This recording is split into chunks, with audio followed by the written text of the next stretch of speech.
As I pen these words, the unnatural chill of fear still clings to my bones. This feeling was a stark reminder of the harrowing events that unfolded. It all began when I, Theo Donovan, a bartender in between jobs, decided to embark on a holiday trip. One might say that it was more than just a holiday. My interest was drawn to a series of inexplicable disappearances in York Village. The locals that lived there were not very friendly to newcomers. They kept to themselves, choosing not to respond when greeted by a stranger. My journey, however, led me to the enigmatic Dr. Mikhail Rasputin. At the time, he was a reputed hematologist who had recently settled into our community. His arrival coincided curiously with the onset of the disappearances. Dr. Rasputin was a man of peculiar habits. He was only seen under the cloak of night. Well, I thought nothing bad of it as long as I could remember.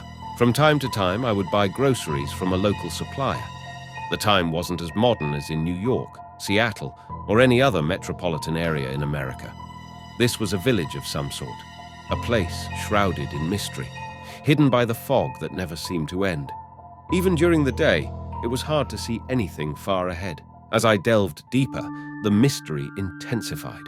I uncovered ancient manuscripts in the local library on one occasion. The old, dusty books spoke of vampiric entities, myths I had scoffed at as mere folklore. Yet, the parallels between these tales and the strange occurrences around Dr. Rasputin were unsettling. I asked around, but in my search, no one could tell me why. For all they knew, he just didn't like the day. My inquiries led me to the ocean, on the outskirts of the village. I removed my shoes and walked on the sand. It felt cold, unlike the tropical islands. I felt lucky with a passion. The wind in these parts was one of the coldest I have ever felt. It had such force that it hit my face. The feeling of loneliness and tranquility never felt better. I looked up at the sky, and for a second I swore I could see the light of the sun. These lands have always been forsaken by the touch of light itself. One fateful evening, I visited Dr. Rasputin at his secluded mansion. It was a grand yet somber edifice that loomed over the town.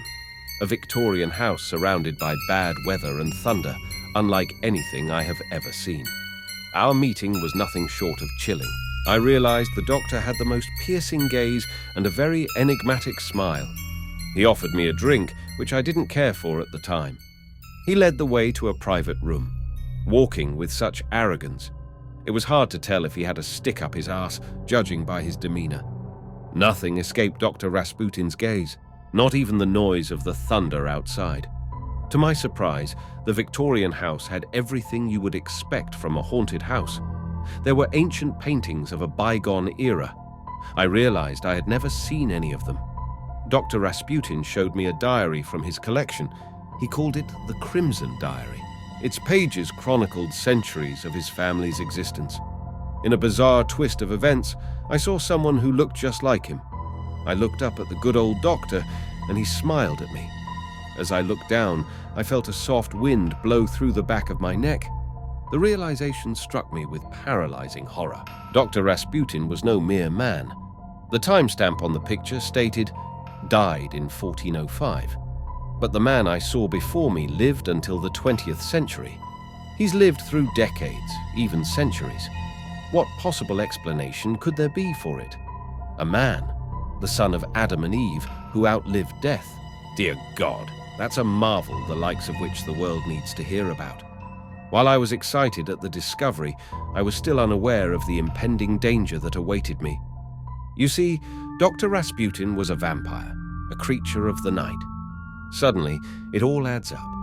There could only be one conclusion. The townsfolk's disappearances were his doing. Each of the victims that were reported had one thing in common. They were drained of their blood. The locals believed it was a pure coincidence of this sort. They attributed these events to the killing of wild animals. According to the townsfolk, the murders were random and didn't fit any stereotypical profile. But I knew full well that whatever Dr. Rasputin had in mind, I was about to be his dinner for the evening. You see, vampires are real. They live among us, far from praying eyes. Meanwhile, Dr. Rasputin pours himself a drink. I stand frozen, my heart thundering against my ribcage as if desperate to escape the horror before me. I could feel the suspicious gaze of the vampire as he took a sip of his drink. I could feel the weight of every second that slipped through my fingers. They felt heavy with the gravity of a life nearing its twilight. My eyes were wide and stark with terror as they reflected the grim inevitability that stood before me. In my hubris, I told no one I was coming to the old Victorian house that stood on the hill. If anything, they expected me to be in my room at the local inn. In these moments of despair, I had to think of something. Time was of the essence. Unbeknownst to me, the sun was rising in the distance. That's when Dr. Rasputin suddenly vanished from my sight. I stood in silence, looking around to see if he was still here. The room was dark and the fire was slowly running out. Whatever God had in store for me, I had hoped for the worst. To be honest, I have never been a firm believer in the church.